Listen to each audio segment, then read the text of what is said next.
Imagine this, a supply chain sprawling out like a vast river system. At its source are raw materials, the lifeblood of modern industry. As you move downstream, these materials flow through factories and assembly lines, eventually reaching the end consumer. But make no mistake, the true power lies not at the end, but at the beginning. Control the source, and you control everything. History proves it. Wars aren't fought over bakeries or packaged snacks. They're fought over farmland, oil reserves, and rare minerals. Any strategist will tell you, if you control the resources, you control the game. But what happens when that control is challenged? Take oil, for instance. Nations have risked everything to secure oil fields, even deploying armies across borders. Why? Because without crude oil, refineries and gas stations are worthless. The same logic applies to water rights, fishing zones, and, increasingly, rare earth elements. This power dynamic has existed since the dawn of civilization. And today, China sits firmly at the top, dominating the production of many essential materials. This dominance explains why sanctions against resource-rich nations often fall short. It's not just geopolitical theater, it affects you, the consumer. Look at the ongoing sanctions on Russia. Despite sweeping restrictions, Russia's economy remains buoyed by its natural resource exports.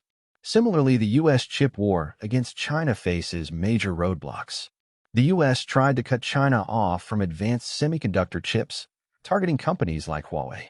But here's the catch. Sanctions often hit only the end of the supply chain, the finished goods, while ignoring the raw inputs required to make them. That's the core issue. China controls those materials. So what does that mean for you? Think about your next smartphone or electric vehicle. Consider gallium. Until recently, most people had never heard of it. But for experts, gallium is critical. It's essential for producing gallium nitride, a material vital for telecommunications and high-end semiconductors. After the U.S. restricted semiconductor tech exports, China hit back, banning exports of gallium. The result? Shockwaves across industries. Why? Because China supplies an estimated 95 to 98% of the world's gallium. So what does that mean for innovation and global competition? Why should you care? Gallium nitride gives telecom giants a serious edge, especially in 5G infrastructure.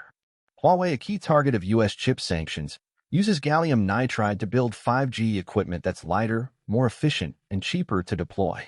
Huawei's products require fewer cooling systems and lighter support poles, which slashes installation and maintenance costs.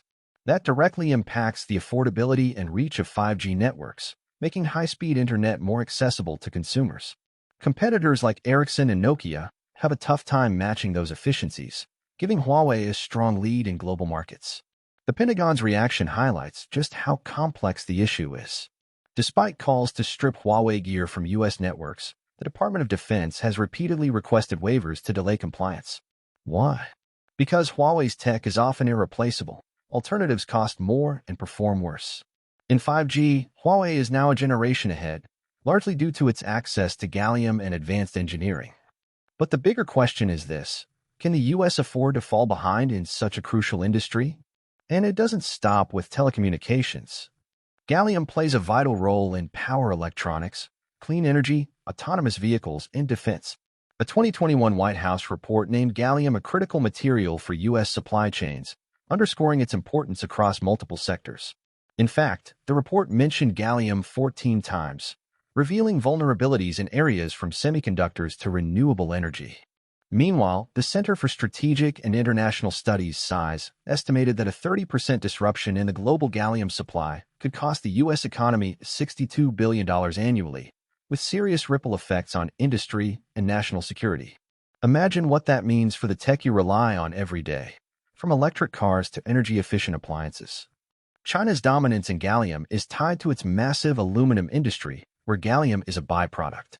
Years of strategic investment have helped China become the world's top aluminum producer, and with that comes control over gallium too. Charts comparing China's gallium production to the rest of the world resemble a vertical spike. China towers above every other nation.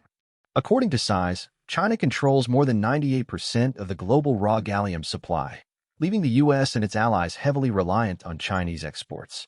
So, how do we reach this point? And more importantly, where do we go from here? This dependency has serious consequences for key industries. Take semiconductors, for instance.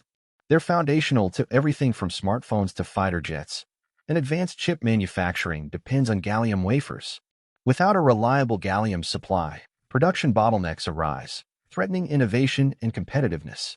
The same applies to renewable energy technologies. Solar panels and wind turbines use gallium-based components to boost efficiency and longevity. Could this dependence slow the shift to cleaner energy? The challenge is made even greater by Huawei's extensive intellectual property portfolio. The company holds over 2,000 patents related to gallium technologies, cementing its leadership in the space. American companies, by comparison, lag behind, both in raw material access and technological development. This disparity brings critical questions to the forefront. How can the U.S. effectively compete when its supply chains are tied so tightly to a strategic rival? What are the long-term implications of this imbalance for global technology leadership? Most urgent of all, what happens if China tightens its grip on these materials even further? The U.S. government's approach to the chip war reveals a troubling gap between policy and reality.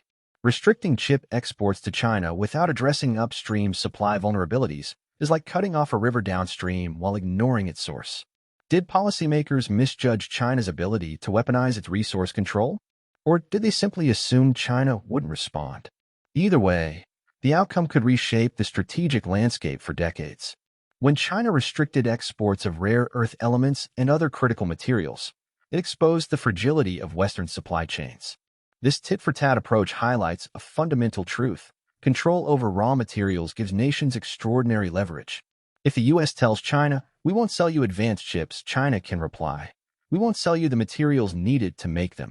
It's a strategic counterpunch that shifts the balance of power. And the impact goes far beyond geopolitics. These disruptions could reshape entire industries and consumer markets. A 2023 size report echoed these concerns, warning that China's dominance in gallium and rare earths poses severe, perhaps insurmountable challenges for Western economies. These findings mirror those of the 2021 White House report, which also stressed the urgency of diversifying supply chains and ramping up domestic production. Yet despite the warnings, progress has been slow. Building alternative sources for materials like gallium takes years of investment, research, and infrastructure development.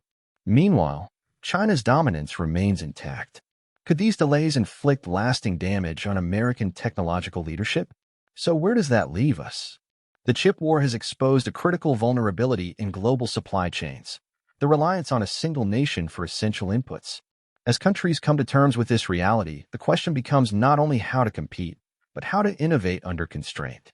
In a world where control over resources increasingly defines technological and economic power, the stakes are high, and the cost of inaction could be even higher. But perhaps the most urgent question now is, are we ready for what comes next?